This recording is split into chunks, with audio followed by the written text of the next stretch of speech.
যারা ক্ষতিগ্রস্ত, যারা বিপদাপন্ন, তারা তো পায়নি অর্থ, বরং এক শ্রেণীর স্বার্থান্বেষী মহল, রাজনৈতিকভাবে প্রভাবশালী মহল সেই অর্থ আত্মসাৎ করেছে, বাস্তবে লুটপাট করেছে। তা সত্ত্বেও যতটুকু অর্থায়ন হয়েছে সেটার কিন্তু সিংহভাগ অনিয়ম দুর্নীতির কারণে ক্ষতিগ্রস্ত হয়েছে। আমাদের হিসাব মতে আপনারা দেখছেন $248 মিলিয়ন, যেটার টাকায় 2100 কোটি টাকা এই সময়ে,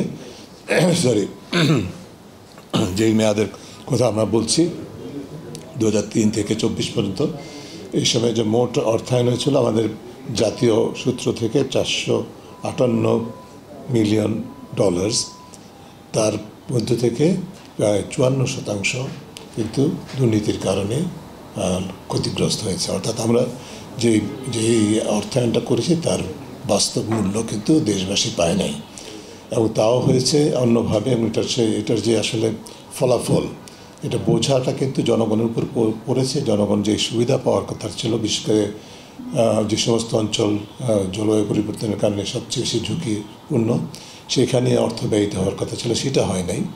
রাজনৈতিক বিবেচনায়, দলীয় রাজনৈতিক বিবেচনায় অর্থায়ন হয়েছে, সেটি আপনারা ম্যাপেও দেখেছেন, পরিসংখ্যানও দেখেছেন। যার ফলে যারা ক্ষতিগ্রস্ত, যারা বিপদাপন্ন, তারা তো পায়নি অর্থ, বরং এক শ্রেণীর স্বার্থান্বেষী মহল, রাজনৈতিকভাবে প্রভাবশালী মহল সেই অর্থ আত্মসাৎ করেছে, বাস্তবে লুটপাট করেছে।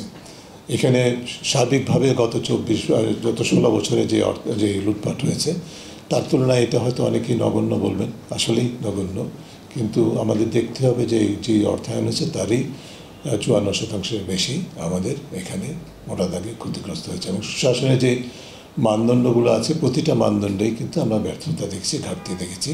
এবং সেক্ষেত্রে দুটি সূত্র থেকে, জাতীয় অর্থায়ন এবং আন্তর্জাতিক অর্থায়নেও ক্ষেত্রেও একই চিত্রটা আমরা দেখেছি মোটা দাগে।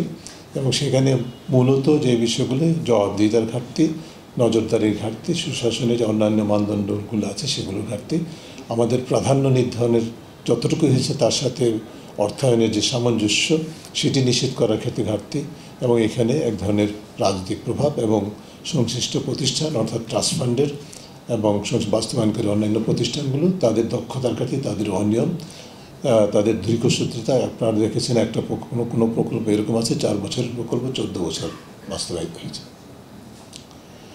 কাজে এটা একটা ব্যাপক একটা বলবো যে খুবই বিব্রতকর এবং করুণ চিত্র। এই অবস্থার পরিবর্তন চাই।